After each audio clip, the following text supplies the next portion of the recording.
ऐसी कौन सी जगह है जहां पर मन को शांति ही शांति मिल सकती है और मन हर वक्त खुश रह सकता है, जहां पर कुछ इच्छा बाकी नहीं रह जाती। उसी जगह के बारे में हम आज एक प्रसिद्ध बौद्ध भिक्षु की कहानी के माध्यम से जानेंगे। तो चलिए उस रोचक कहानी की शुरुआत करते हैं। दोस्तों, बहुत समय पहले की बात है।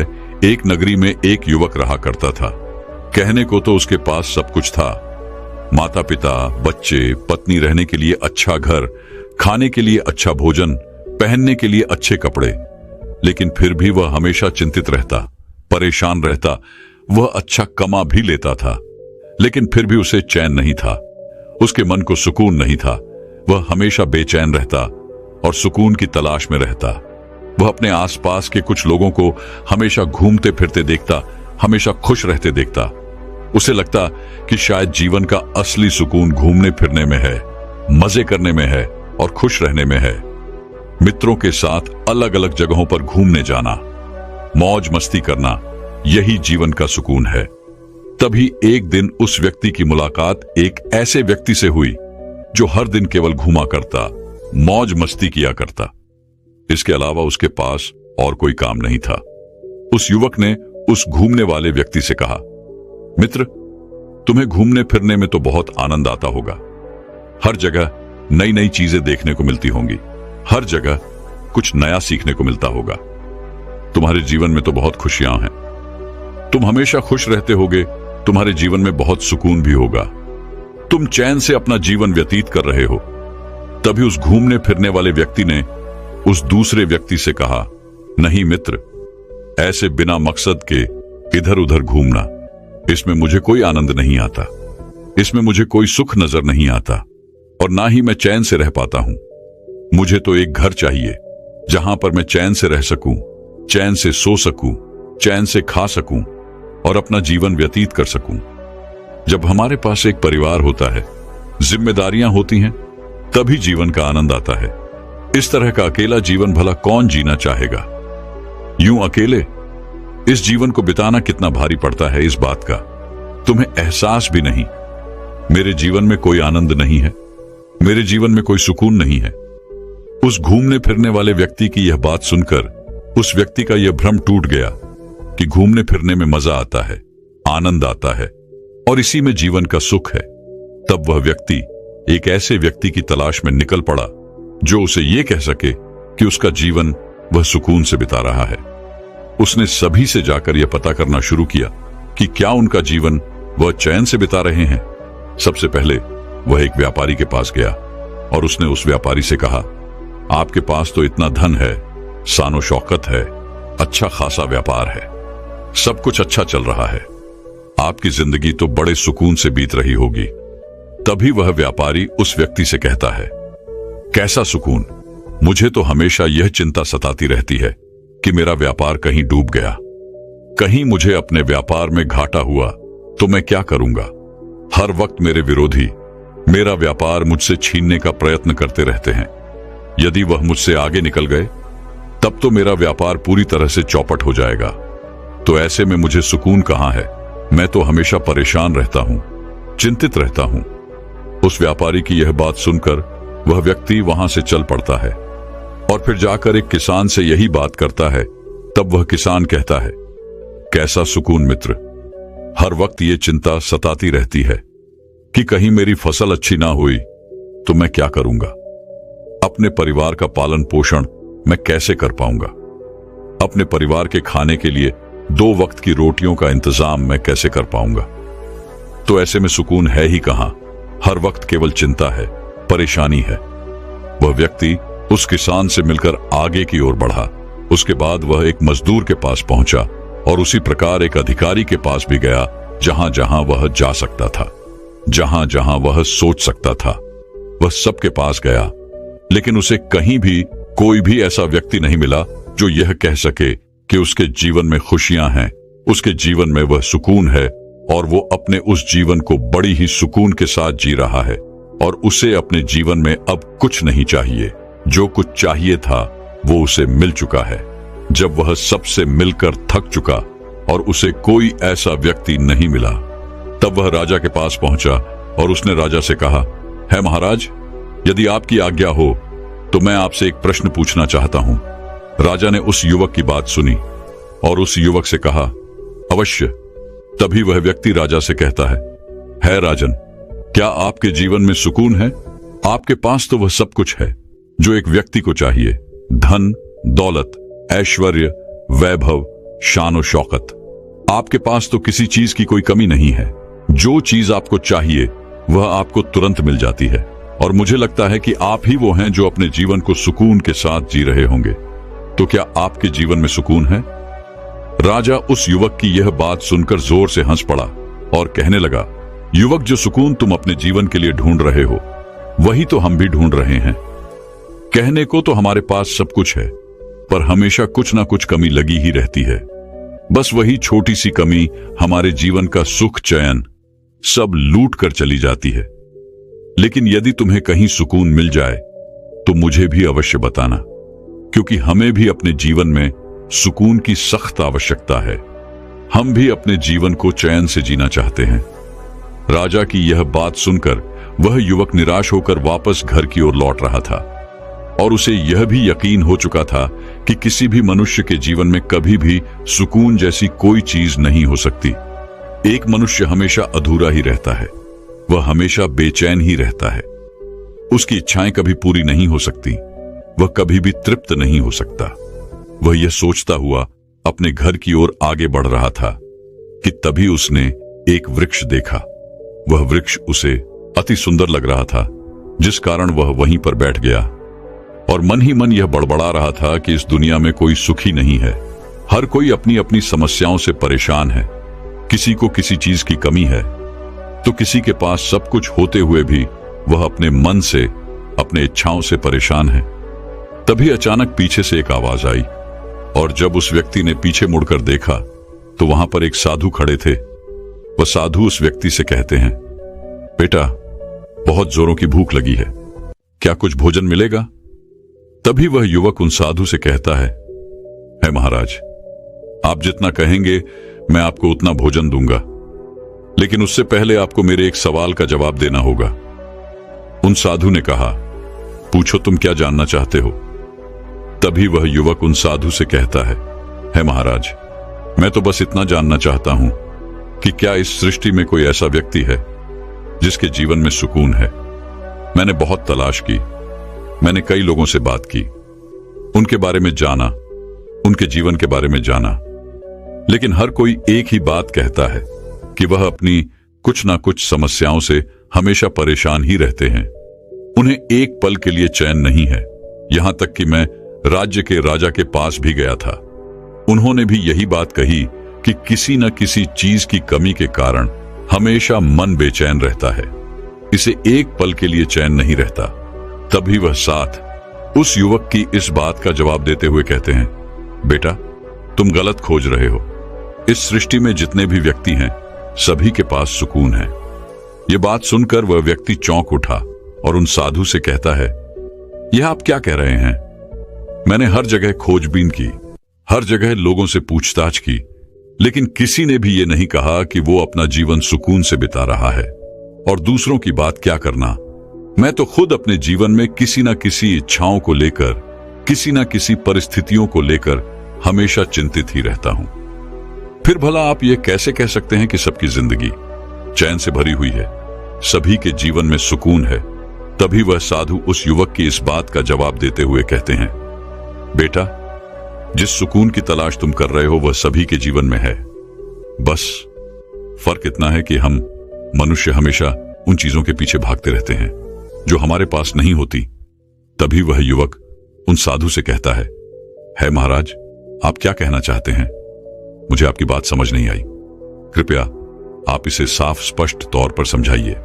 तभी वह साधु उस युवक से कहते हैं, बेटा, तुम्हारे पास भी सब कुछ है, अच्छा घर है, खाने के लिए अच्छा भोजन है, अच्छे कपड़े हैं, माता पिता, पत्नी, बच्चे, तुम्हारा परिवार भला फुला हुआ है।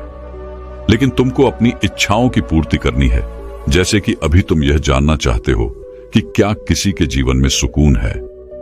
यह तुम्हारी इच्छा तुम्हें यहां वहां दौड़ा रही है, तुम्हें इधर उधर नचा रही है, और इसी एक इच्छा ने तुम्हारे मन की बेचैनी बढ़ा दी है, जिस कारण जो सुकून तुम्हारे पास होना चाहिए था वह अब नहीं है।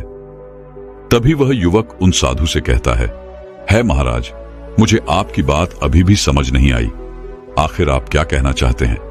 तभी वह साधु उस व्यक्ति से कहते हैं, बेटा, किसी भी व्यक्ति को सुख कब मिलता है, उसके मन को चैन कब आता है?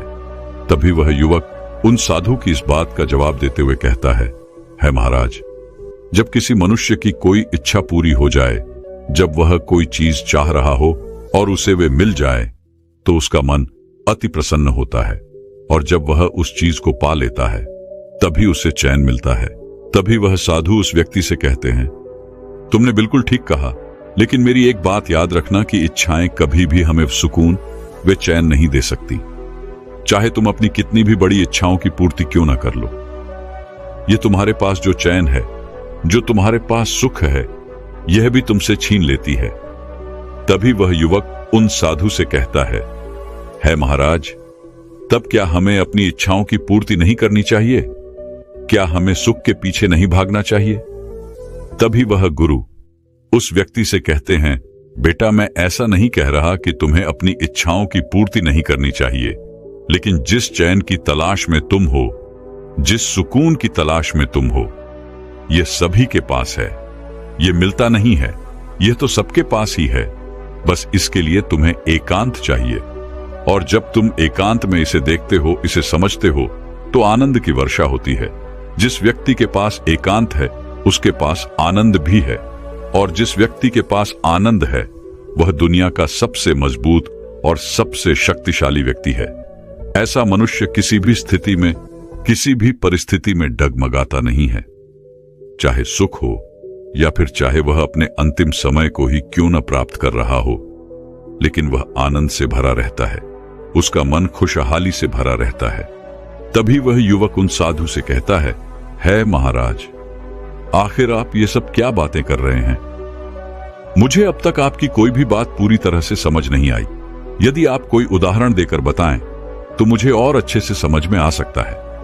तभी वे साधु उस युवक को अपने साथ अपने आश्रम ले गए। वहां पर एक कुत्ता था। उस कुत्ते की ओर इशारा करते हुए वह साधु उस व्यक्ति से कहते हैं, तुम कुत्ते को देख पा रहे हो? तब वह व्यक्ति कहता है, हां गुरुवर, मैं उस कुत्ते को देख पा रहा हूं। तभी वह साधु उस व्यक्ति से कहते हैं, बेटा, तुम उसकी पूंछ को देख रहे हो, वह उससे किस तरह से हिला रहा है? इस पर वह व्यक्ति कहता है, हां महाराज, मैं देख रहा हूं कि वह अपने पूंछ को किस तरह से हिला रहा है। तभी वह साधु उस युवक से कहते हैं, बेटा, एक कुत्ते के लिए अपनी उस पूंछ को हिलाना ही उसके लिए सबसे बड़ा सुख है, उसका सबसे बड़ा आराम है, और वह उसके लिए बहुत खास है, और वही उसके लिए सबसे बड़ा चयन। तभी वह व्यक्ति उन साधु से कहता है महाराज, पर इससे क्या अर्थ निकलता है? आखिर वह एक कुत्ता है और उसे अपनी पूंछ हिलानी पसंद है, तो इससे सुख और चैन का क्या लेना देना? तभी वह साधु उस व्यक्ति से कहते हैं, तुम यहीं पर रुको, मैं तुम्हें अभी दिखाता हूं। इतना कहकर उन साधु ने उस कुत्ते की पूंछ पकड़कर उस कुत्ते के सामने दिखानी शुरू कर दी।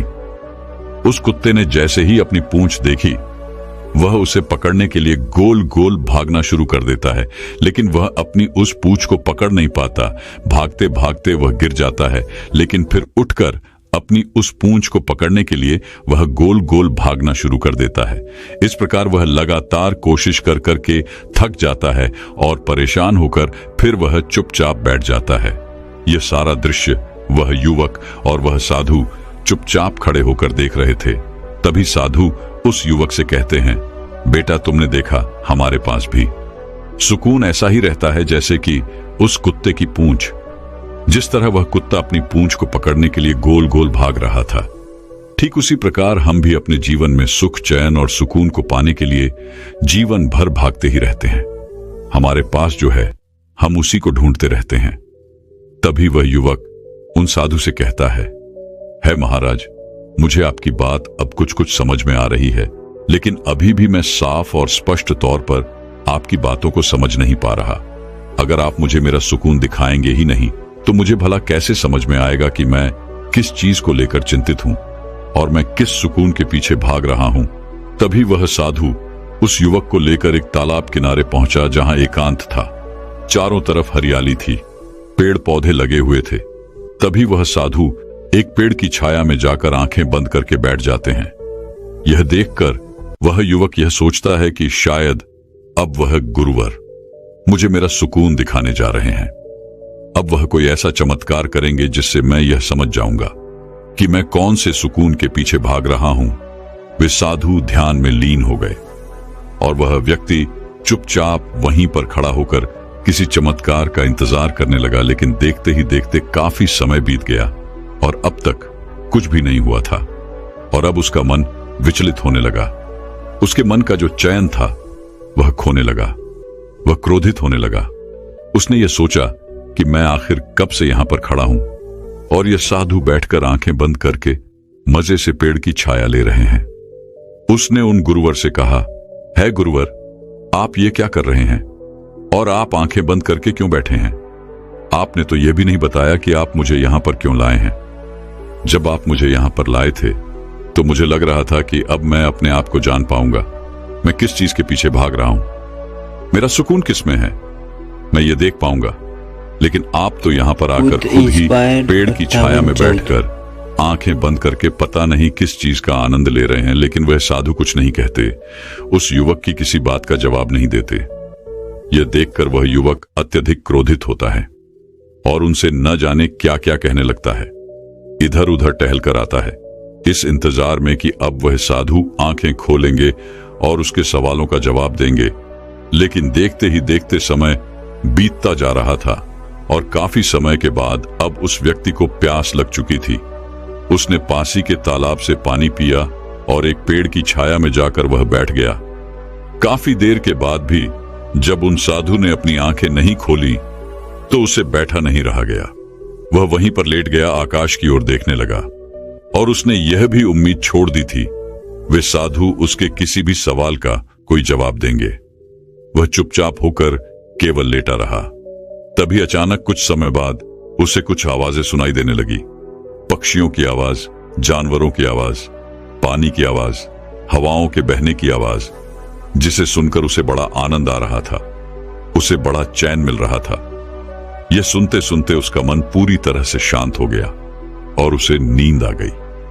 कुछ समय बाद जब उसने आंखें खोली तो उसने देखा कि वह साधु उसके पास ही खड़े हैं और उठते ही उस युवक ने उन साधु से कहा, है महाराज, आपने तो मुझे मेरा सुकून दिखाया ही नहीं। मैं इतनी देर से परेशान हो रहा था, लेकिन आप हैं कि आंखें खोलने का नाम ही नहीं ले रहे थे। तभी वह गुरु उस व्यक्ति से कहते हैं, बेटा, तुम अब परेशान हो रहे हो, लेकिन क्या इसके पहले तुम्हें आनंद की अनुभूति नहीं हुई? क्या तुम्हें वे सुख, वे चैन, वे सुकून नहीं महसूस हुआ? तभी वह युवक उन साधु से कहता है महाराज, आप सही कह रहे हैं। जब मैं लेटा हुआ था तब मुझे बड़ा ही चैन मिल रहा था। मेरा मन बिल्कुल शांत था और मुझे आनंद की अनुभूति हो रही थी। तभी वह साधु उस युवक से कहते हैं, बेटा, इसे ही तो सुकून कहते हैं। लेकिन जिस सुकून को तुमने महसूस किया यह केवल बाहर की ओर ही दिखाई पड़ता है और इस समय बाहर एकांत ही था। तुम्हारा शरीर थक चुका था, तुम और कुछ नहीं कहना चाहते थे, तुम आराम करना चाहते थे। तुम्हारा मन अब और कुछ नहीं सोचता था, जिस कारण तुमने उस आनंद को महसूस किया जो हमेशा हमें केवल एकांत में ही मिलता है। लेकिन जैसे ही तुम अपने नींद से बाहर आए, तुम्हारे मन में फिर वही सवाल खड़ा हो गया। फिर तुम उसी तलाश के लिए तैयार हो गए, जिस कारण तुम्हारे मन में फिर से वही जिज्ञासा उठने लगी कि आखिर वह सुकून कहां पर है। लेकिन अपनी इस तलाश के चक्कर में तुम यह भूल गए कि तुमने कुछ देर पहले ही उस आनंद की अनुभूति की है, उस चयन को पाया है जो तुम्हारे पास पहले से ही है। तभी वह युवक उन साधु से कहता है महाराज, आप सही कहते हैं। मैंने अपने सुकून को पहचान लिया है। मैंने यह जान लिया है कि आखिर सुकून क्या होता है, आनंद क्या होता है, चयन क्या होता है और सुख किसे कहते हैं। लेकिन अब भी मेरा एक प्रश्न शेष है। तभी वह साधु उस व्यक्ति से कहते हैं, पूछो, अब क्या रह गया है?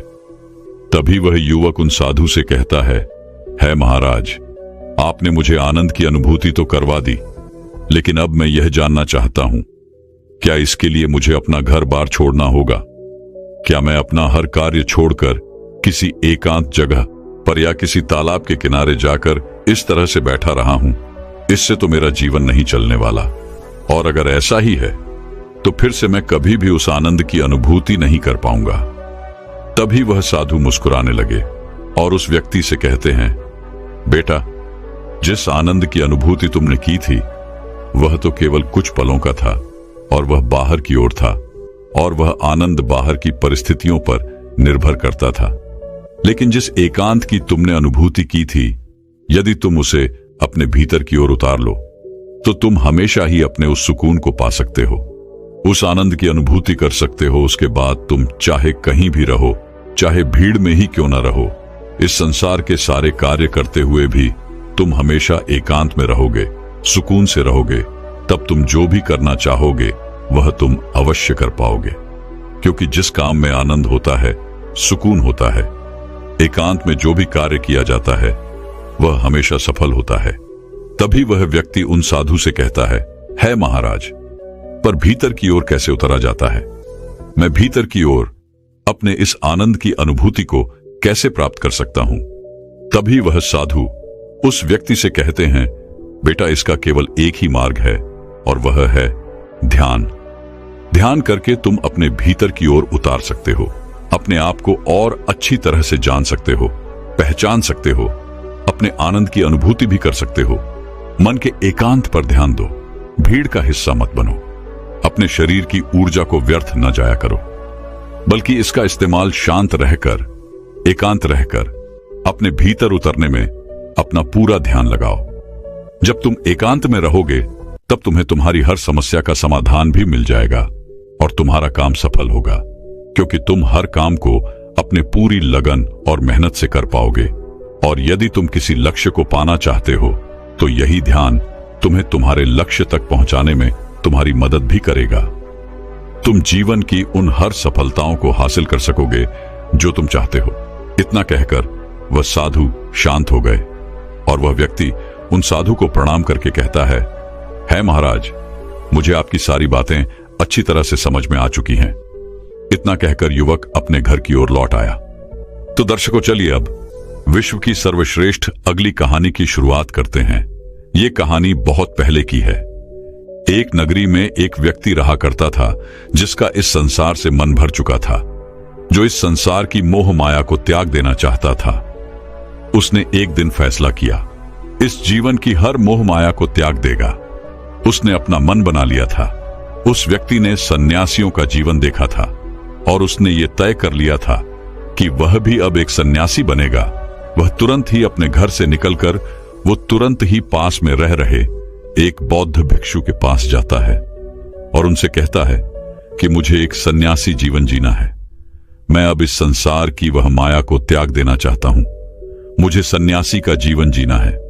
इस पर वह बौद्ध भिक्षु उस व्यक्ति से कहते हैं, क्या तुम सच में एक सन्यासी जीवन जीना चाहते हो? क्या तुमने यह तय कर लिया है कि तुम्हें अब सन्यासी बनना है? इस पर वह व्यक्ति उन बौद्ध भिक्षु के सवाल का जवाब देते हुए कहता है, जी बिल्कुल, मैंने यह तय कर लिया है। मुझे इस संसार की मोह माया को त्यागना है। उस व्यक्ति की इस बात को सुनकर वो बौद्ध भिक्षु कहते हैं, तो ठीक है, लेकिन तुम्हें मेरी एक बात माननी होगी। उस पर वह व्यक्ति कहता है कि मैं आपकी सारी बातें मानने के लिए तैयार हूं। वह बौद्ध भिक्षु कहते हैं, तो ठीक है, आज के बाद तुम मुझसे कभी नहीं मिलोगे। जब मुझे लगेगा और मुझे कोई जरूरत होगी तो मैं तुम्हें खुद ही बुला लूंगा। हमारे आश्रम में 1000 से ज्यादा सन्यासी रहते हैं। तुम्हें भी उन्हीं की तरह रहना होगा, उन्हीं की तरह खाना होगा, उन्हीं की तरह पीना और उन्हीं की तरह वस्त्र पहनने होंगे। और जैसा वो जीवन जी रहे हैं, ठीक उसी प्रकार का जीवन तुम्हें भी जीना होगा। इस पर वह व्यक्ति कहता है कि ठीक है गुरुवार, मैं तैयार हूं। इतना कहकर वो उन बौद्ध भिक्षु को प्रणाम करता है, उनसे आज्ञा लेता है और आश्रम की ओर चला जाता है। आश्रम में जाने के बाद उसे एक कमरा मिलता है। उस कमरे में वो जाकर चुपचाप बैठ जाता है। आश्रम में रहने वाले सभी लोग उसे चावल कूटने का काम देते हैं। वह व्यक्ति हर रोज उन 1000 सन्यासियों के लिए चावल कूटने का काम करने लगा। जब भी वो थक जाया करता तो वो वहीं पर सो जाया करता था, और जब उसकी नींद खुलती तो वापस वो अपने काम पर यानी कि चावल कूटने में लग जाया करता था। ठीक इसी प्रकार उस व्यक्ति के कई दिन बीत गए। उसे लगता था कि जब भी गुरुदेव को उसकी जरूरत होगी तो वो उसे खुद ही बुला लेंगे। उसे ये सोचने की जरूरत नहीं है कि उसे गुरुवर से मिलना चाहिए, और इसी इंतजार में वो व्यक्ति इसी तरह से रहने लग जाता है। वह सुबह से शाम तक केवल चावल कूटने का ही काम करता रहता था, क्योंकि गुरु के कहे अनुसार उसने इसी काम को चुना था और उसे यही काम करने को कहा गया था। धीरे धीरे 1 साल हो गया था, लेकिन अभी तक उन बौद्ध भिक्षु ने उस व्यक्ति को नहीं बुलाया। ऐसे ही 2 साल बीत गए। तीसरा साल भी इसी तरह से गुजर गया, और ऐसे ही करते करते पूरे 12 सालों का समय उस व्यक्ति ने उसी आश्रम में चावल कूटते हुए गुजार दिया। अभी तक उन बौद्ध भिक्षु ने उस व्यक्ति को कभी नहीं बुलाया, लेकिन इस वक्त के दौरान उस व्यक्ति के मन में अब कोई विचार नहीं रह गए थे, ना ही कोई अड़चने, ना ही कोई समस्या।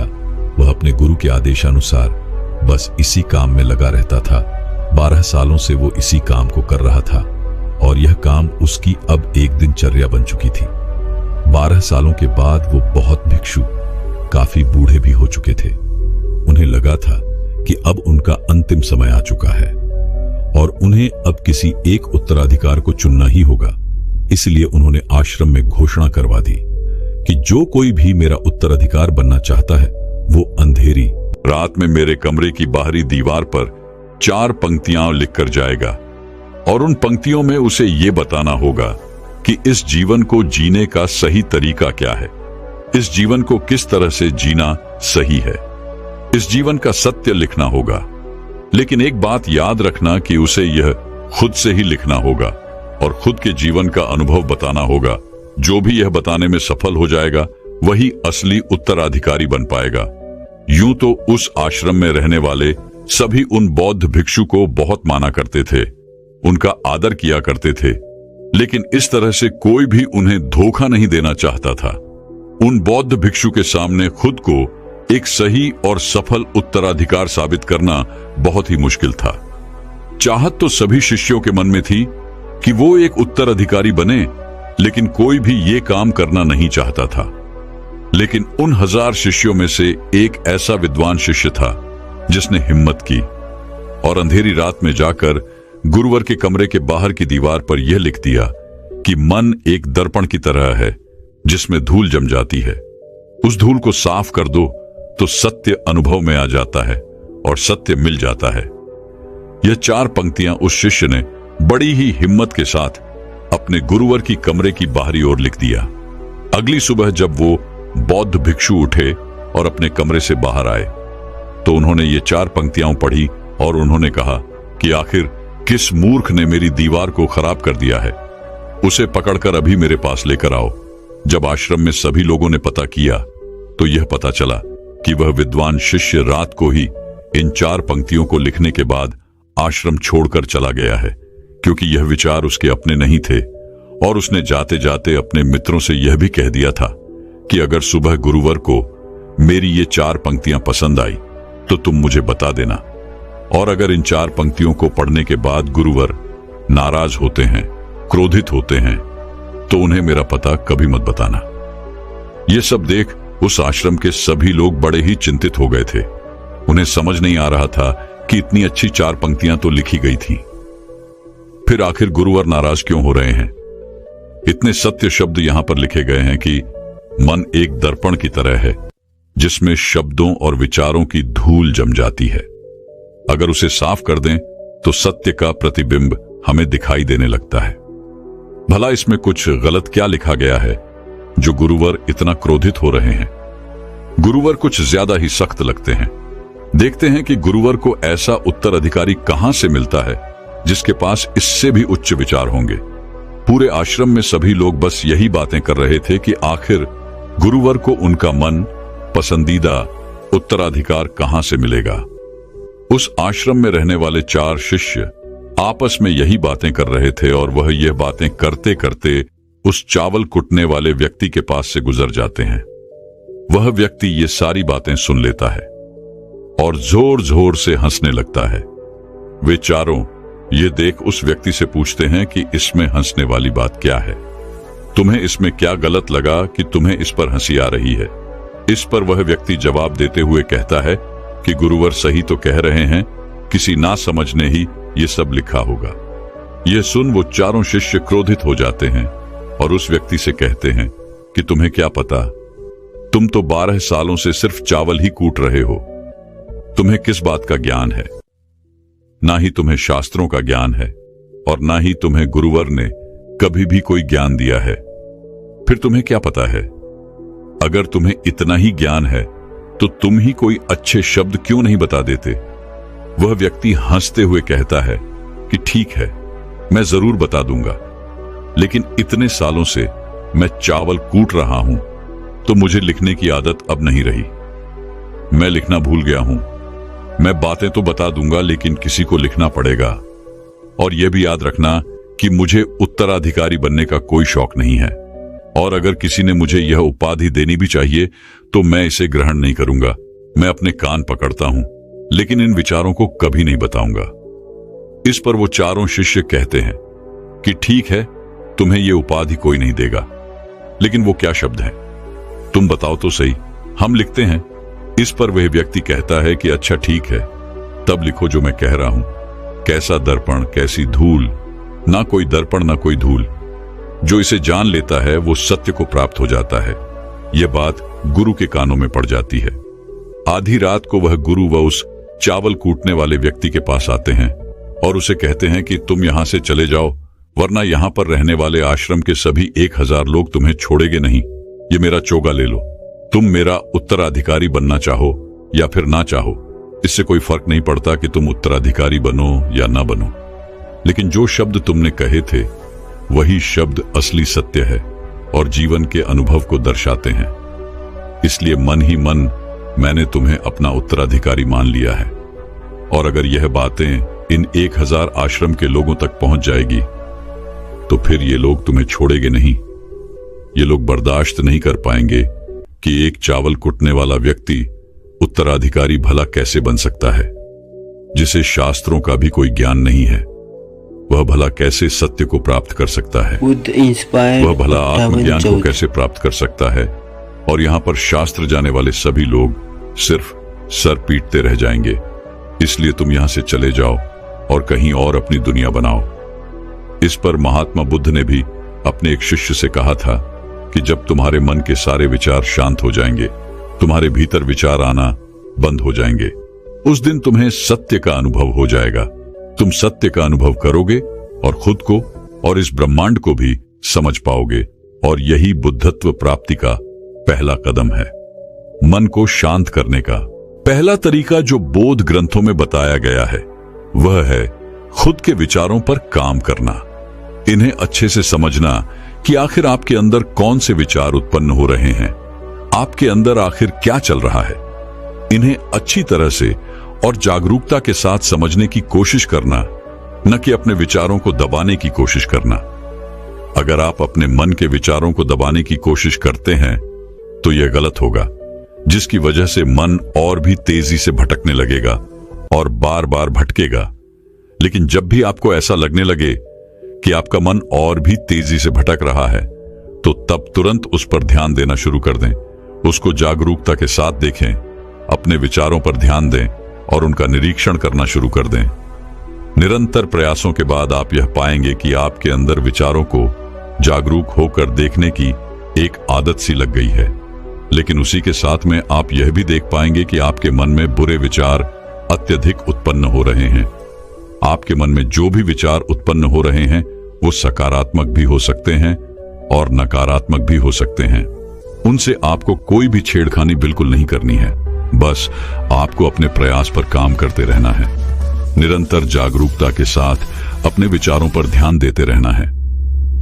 अगर आप इस प्रयास को लगातार करते हैं तो एक समय ऐसा भी आएगा जब आप अपने विचारों को आसानी से समझ पाएंगे, उन्हें नियंत्रित कर पाएंगे और उन पर विराम भी लगा पाएंगे। और तब आप अपने आने वाले कल या फिर बीते हुए कल में नहीं बल्कि वर्तमान में जीना भी सीख जाएंगे। और इसीलिए आपको अपने ध्यान को केंद्रित करने की आवश्यकता है, अपने विचारों पर ध्यान देने की आवश्यकता है, जिससे आज आपके पास जो कुछ भी है वह चाहे कुछ भी हो सकता है, आप उसी में खुश रहना सीख जाएंगे। दोस्तों, मैं उम्मीद करता हूं कि यह कहानी सुनने से आपके जीवन में अच्छे बदलाव आए होंगे। आपको इस वीडियो से क्या सीखने मिला ये कमेंट करके जरूर बताएं और अपने परिवार, दोस्तों या आपके करीबी इंसान के साथ ये कहानी शेयर करके उन्हें भी इस ज्ञान से परिचित करवाएं।